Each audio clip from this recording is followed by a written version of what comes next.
Hello everyone. The UPSC has conducted civil service preliminary exams for 2023 today, and a lot of you have attempted this exam today, and lot of you are wondering whether you have got the right answers or not. So to help you with regarding to that, today I'll be discussing the correct answers and the reason for that answer for economics questions. Before that, let me tell you about today's prelims paper. If we see compared to last year, today's prelims paper was different, a little bit difficult also, and this is so for everybody, right? And we are anticipating that the prelim cutoff will be lesser than last year, right? Whatever the 2022 cutoff was, the 2022 prelims cutoff was around 88, right? And in all probability, the cutoff for this year 23's prelims is going to be lesser. So if you are scoring anywhere near 85, right, be confident that you will be clearing prelims and start your preparation for mains examination, right? With that, let us see what are the answers for economics questions. And today I'll be discussing the questions from series B series. Okay, so, and in economics also, the questions were, some of the questions were factual, some of the questions were conceptual, right? Let us see what are the correct answers. In series B, economics started from question number 40, right? Question number 40 is, with reference to India's projects on connectivity, consider the following statements. This was a question on infrastructural development in India and in South Asian region, right? So, statement 1 says, East-West corridor under Golden Quadrilateral project connects Dibrugarh and Surat. See, Golden Quadrilateral project is a very famous project which tries to connect in major cities in India, right? And East-West corridor is a part of Golden Quadrilateral project, right? And the statement 1 says it connects Dibrugarh and Surat. But this statement is wrong, because East-West corridor connects Silchar in Assam to Porbandar in Gujarat, right? So statement 1 is wrong. Trilateral highway connects Moreh in Manipur and Chiang Mai in Thailand via Myanmar. So this is a statement about India, Myanmar and Thailand connectivity project, right? So this statement is also wrong, because if you see here, this trilateral highway project between India, Myanmar and Thailand, it starts from Moreh in Manipur in India, moves towards Mandalay in Myanmar, and then goes to Masat in Thailand, Mysot in Thailand. So it does not go to Chiang Mai, it does not go till Chiang Mai, it just goes till the border of Thailand. Hence, statement 2 is also wrong. Bangladesh, China, India, Myanmar economic corridor connects Varanasi in Uttar Pradesh with Kunming in China. Again, this statement is also wrong, because the Bangladesh, China, India, Myanmar project connects Kunming in China to Calcutta or Kolkata in West Bengal. It does not move till Varanasi. Now, how many of the above statements are correct? So the correct answer is none. All the 3 statements given are wrong. So correct answer is option D, none. Let's see question number 41. Consider the following statements. Statement 1 says, interest income from the deposits in infrastructure investment trusts distributed to their investors is exempted from the tax, but the dividend is taxable. This is a wrong statement, because InvITs, infrastructure investment trusts, InvITs are a type of mutual fund where the money collected from the people will be invested in infrastructural projects. So interest earned on InvITs is exempted from the tax. In 2023 budget, it has been proposed that from April 2024, interest income earned on InvITs will be taxed. But as of now, interest income is exempted from the taxation. Also, dividend on InvITs is not taxed. So, statement 2 is wrong. Okay. Now, InvITs are recognized as borrowers under the SARFAESI Act of 2002, which is correct. Right, InvITs and real estate investment trusts are considered as borrowers under SARFAESI Act. So the correct answer is option D. Statement 1 is incorrect, but statement 2 is correct. So option D is the correct answer. Next, question number 42. Consider the following statements. Statement 1. In the post-pandemic recent past, many central banks worldwide had carried out interest rate hikes. Statement 2. Central banks generally assume that they have the ability to counteract the rising consumer price via monetary policy means. See, this is a question on monetary policy. This is an easy question. If you have understood the concept of monetary policy, you will be able to answer this. So what does the statement 1 says? In the post-pandemic recent past. That means after the pandemic and in the recent times. Okay, so recent few months after the pandemic, many central banks worldwide had carried out interest rate hikes, which is correct. Statement 1 is correct. See, why? Because, see, in 2020 and 21, that is post-pandemic, the economy had slowed down. Right. So, most of the central banks in the world wanted to increase the economic growth, and hence they reduced the interest rate so that money supply will increase. But after pandemic, post-pandemic, in the recent times, there was a very high inflation in all across the world, in India, in USA, etc. So, post-pandemic in recent past, many central banks worldwide had carried out interest rate hikes. To control the inflation, in recent times and in recent months, interest rates have been hiked. So, statement 1 is correct. See, if you see, in 2021, just after pandemic, RBI reduced repo rates. But right now, repo rate has been hiked because inflation is very high as well. Right. So, statement 1 is correct. Statement 2 says central banks generally assume that they have the ability to counteract rising consumer prices via monetary policy means, which is also correct. See, by increasing or reducing interest rates through monetary policy, inflation is controlled, right, by the central banks. So, statement 2 is also correct. So, which one of the following is correct in respect of the above statements? Correct answer is option A. Both statement 1 and statement 2 are correct, and statement 2 is the correct explanation for statement 1. Right? So, next, question number 43.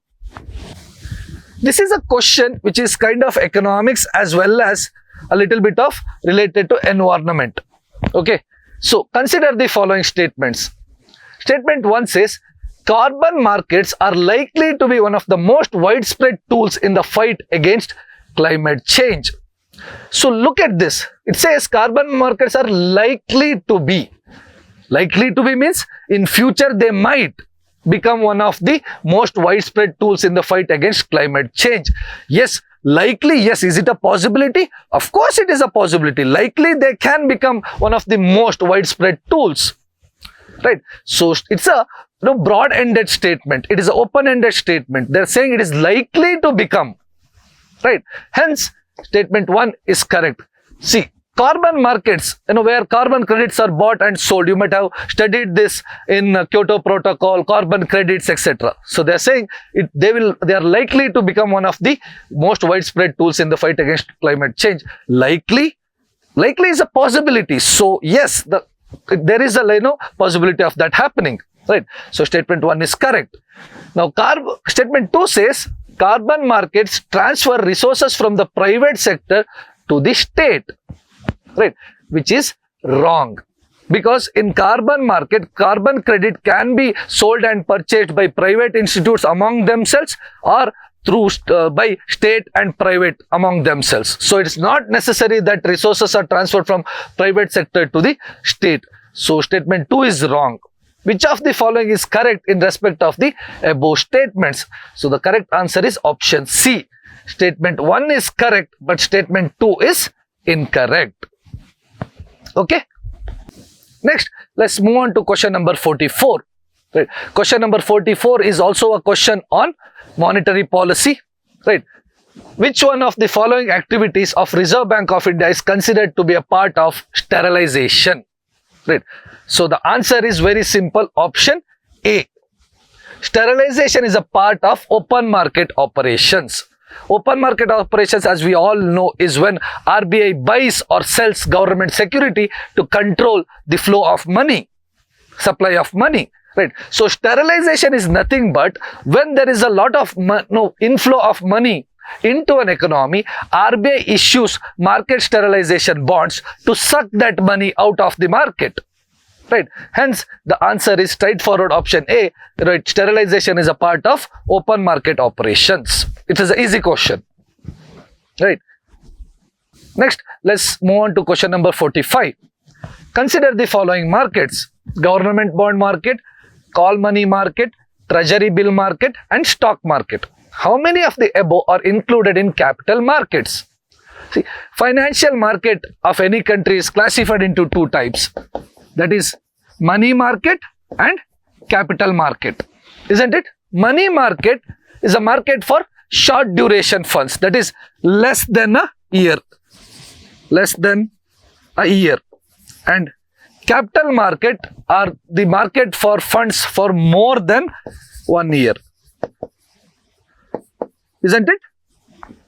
So the question asks which of the above are included in capital market. That means more than 1 year. So government bond market. Bonds have longer maturity. Right. So bonds are a part of capital market. Correct. Call money market, which is wrong. See, call money is a market for very short term funds. That is funds which are borrowed for less than 1 year, 1 day. Right. That is called as call money. So that is a part of call money market is a part of money market. See, in the option only they have given money market. Right. So that should be easy for you. Treasury bill market, again wrong, because treasury bills have a maturity of 91 days, 182 days and 364 days. So treasury bills are a part of T-bills, are a part of money market and not capital market. Whereas stock market is for long term. Right. Hence, how many of the above are included in the capital market? Only 2. The correct answer is option B, only 2. Okay. Next. Right. Now, which one of the following best describes the concept of small farmer, large field? See, to be frank, the word itself tells you the answer. Small farmer, large field. The correct answer is option B. In small farmer, large field, a lot of farmers come together. They will pool in their resources. They will pool their resources and produce goods together. So the answer is B. Many marginal farmers in an area organize themselves into groups and synchronize and harmonize selected agricultural operations. Right. This gives economy of scale. This reduces their cost of input and this increases their profit. This is a very famous methodology followed by a lot of farmers in developing and less developed countries in these days. Right. So the answer is B. Next, consider the following statements. The government of India provides minimum support price for Niger seeds. Niger is cultivated as a kharif crop. And some tribal people in India use Niger seed oil for cooking. How many of the above statements are correct?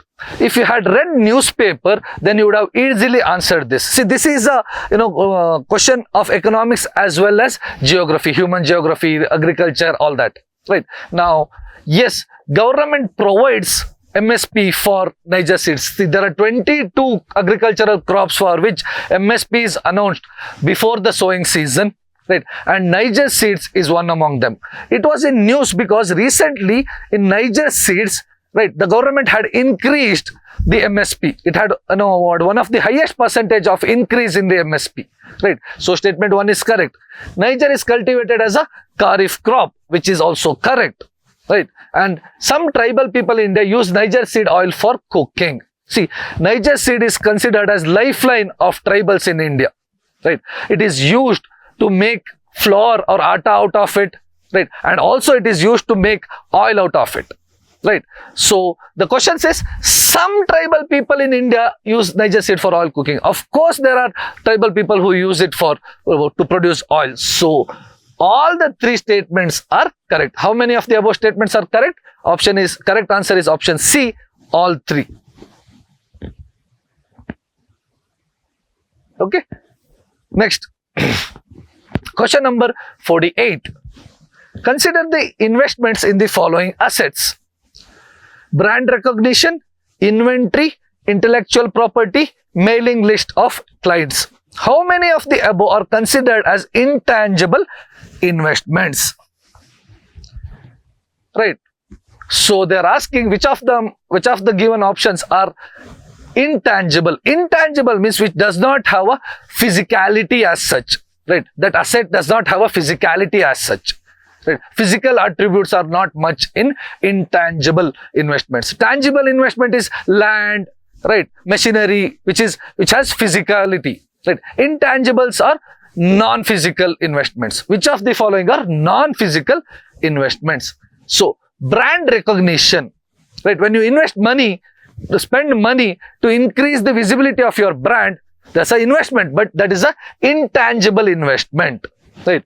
Inventory, that is stock, goods in the stock, they have physicality, so they are not intangible. Intellectual properties, of course, intellectual properties are intangible. And mailing list of clients, that is also intangible. That means companies spend money, companies invest money to get data of their clients so that they can attract or get in touch with those clients. Right, such investment is also intangible. So how many of the above are considered as intangible investment? Answer is C, only 3. C is the correct answer, because brand recognition is intangible, intellectual property is intangible, mailing list of clients is intangible, but inventory is tangible. So only 3 options are correct. Next, let's move on to question number 49. Consider the following: demographic performance, forest and ecology, governance reforms, stable government, tax and fiscal efforts. For the horizontal tax devolution, the 15th Finance Commission used how many of the above as criteria other than population, area and income distance? See, usually with regarding to devolution of tax money between the center and the state, there are 2 types of devolution, that is vertical devolution and horizontal devolution. Vertical devolution means the sharing of tax money between the center and the states. Right. Horizontal devolution means between sharing of money among the states among the states. Right. Now, Finance Commission usually recommends how much money should be given to different states depending on the need and necessity. And there are certain criteria that are taken into account while doing horizontal distribution or devolution. Right. Now, the 15th Finance Commission had given certain criteria. Right. What are the criteria of 15th Finance Commission? No, it gave different weightages. Right. 12.5% weightage was given to demographic performance. 45% weightage was given to income of those states. 15% weightage was given to population, and 15% of weightage was given to area. 10% of weightage was given to protection and conservation of forest and ecology, and 2.5% weightage was given to tax and fiscal efforts. So, see, demographic performance, yes, the weightage was given. Forest and ecology, yes. Governance reforms, Finance Commission did not talk about that. Stable government, no mention of that. Tax and fiscal efforts, correct. So, for the horizontal tax devolution, the 15th Finance Commission used how many of the above as criteria other than population, area and income distance? So, the correct answer is B, only 3. Right. 1, 2 and tax and fiscal efforts. Only 3 of the given are suggested by Finance Commission, 15th Finance Commission. Next, question number 50. Right. Consider the following statements with reference to India. According to the Micro, Small and Medium Enterprises Development Act of 2006, the medium enterprises are those with investments in the plant and machinery between 15 crore and 25 crore. So, this statement is wrong.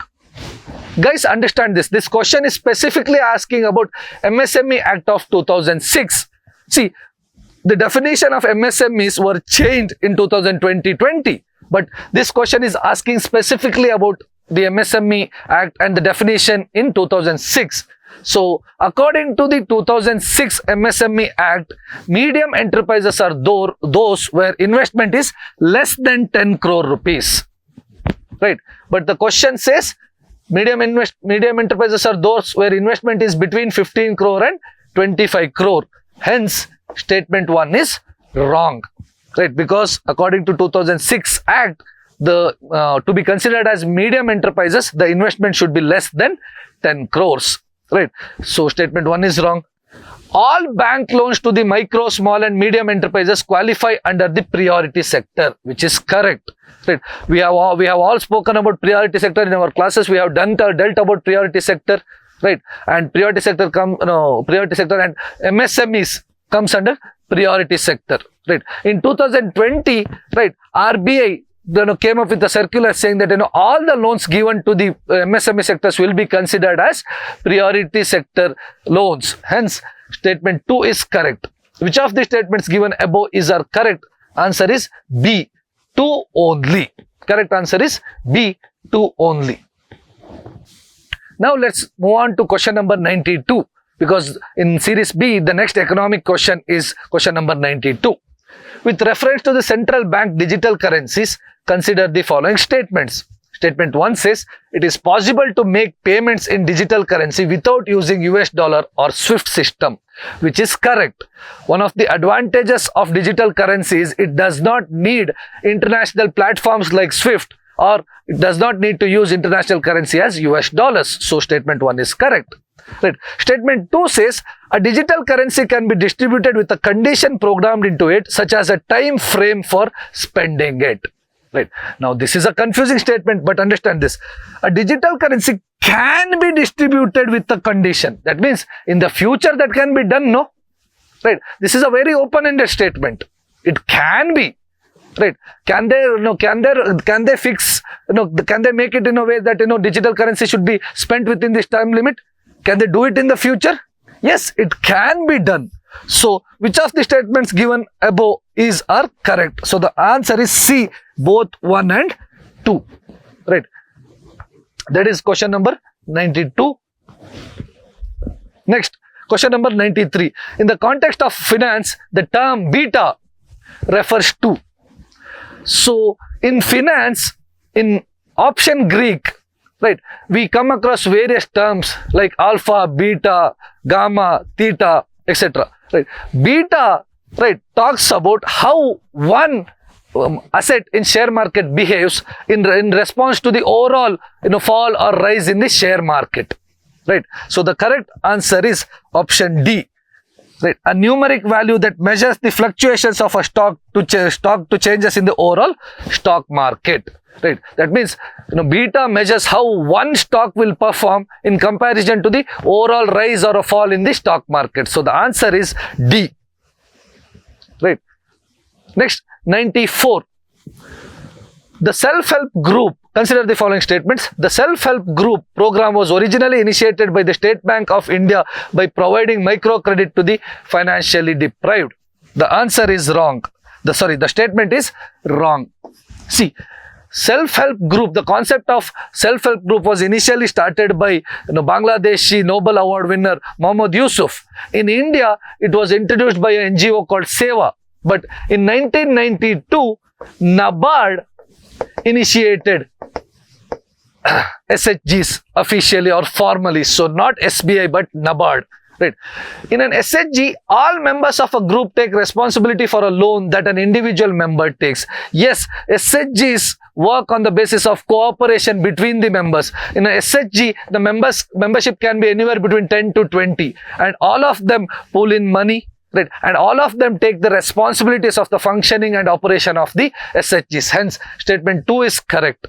Right, and the statement 3 says the regional rural banks and scheduled commercial banks support SHGs. Of course, RRBs and various commercial banks support SHGs in different ways. How many of the above statements are correct? So, Answer is B. Only 2 above statements are correct. Right. So these are the economics questions, right, of this year's prelims. I hope this video is helpful. I hope all of you, make through prelims, right, and please start your preparation for mains as soon as possible, right, because if you are getting marks anywhere around 85, right, as per the cutoff that will go this year, right, that should be suffice for you to clear the preliminary cutoff. Thank you and all the best.